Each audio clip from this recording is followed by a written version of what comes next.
The Philippines divided over Rodrigo Duterte again. After literally daring the International Criminal Court to go after him. Duterte has been arrested on the order. The International Criminal Court issued a warrant accusing him of crimes against humanity over his deadly war on drugs. Former President Rodrigo Duterte will soon be flown to The Hague.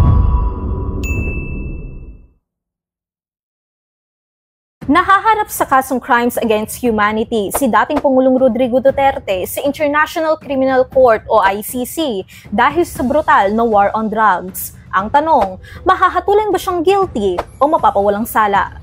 Sumalang na si Duterte sa pre-trial hearing nitong March 14 sa The Hague, Netherlands. Itinakda ang kanyang confirmation of charges sa September 23. Dito magdidesisyon ang ICC kung iaangat sa pagdinig o trial ang kaso ni Duterte.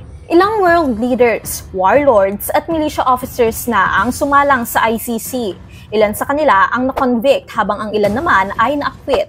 May ilan din na itinturing na case closed. Pero sa definisyon ng ICC, hindi ito nangangahulugang inosente na ang akusado. Posibleng maging case closed ang isang kaso kapag hindi sapat ang ebidensya o kapag hindi na ito inuusad sa trial. Case closed din kapag yumaon na ang akusado, gaya ng nangyari sa dating security official ng Libya na si Tohami Khaled na kinasuhan ng crimes against humanity. Pumanaw siya noong 2022. Isa sa mga halimbawa na nahatulang guilty ay si Boston Ntaganda sa kasong war crimes at crimes against humanity. Tinaguri ang The Terminator, dati siyang militia commander sa Democratic Republic of Congo. Na-convict siya noong 2019 at sinentensyahan ng ICC ng 30 taong pagkakakulong.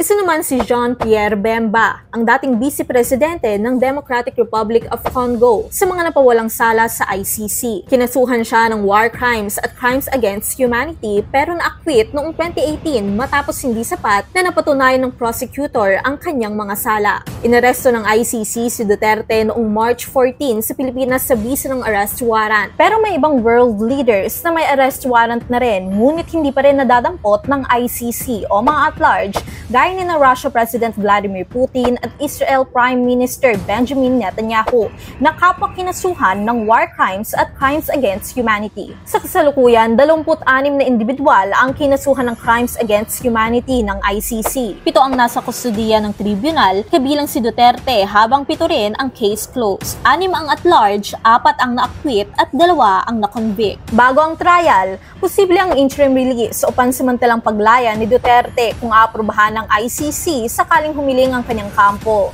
Pero ayon sa Rise Up, isang grupo ng mga biktima ng war on drugs, ang posibleng interim release ay banta sa proseso. Dahil dito nananawagan ng Rise Up na huwag payagan ang anumang posibilidad na makabalik si Duterte sa Pilipinas. Giit nila, Duterte is not a victim. Para sa iba pang content, i-follow lamang ang social media pages ng News 5. Ako si Saiti Zardo, News 5 Digital.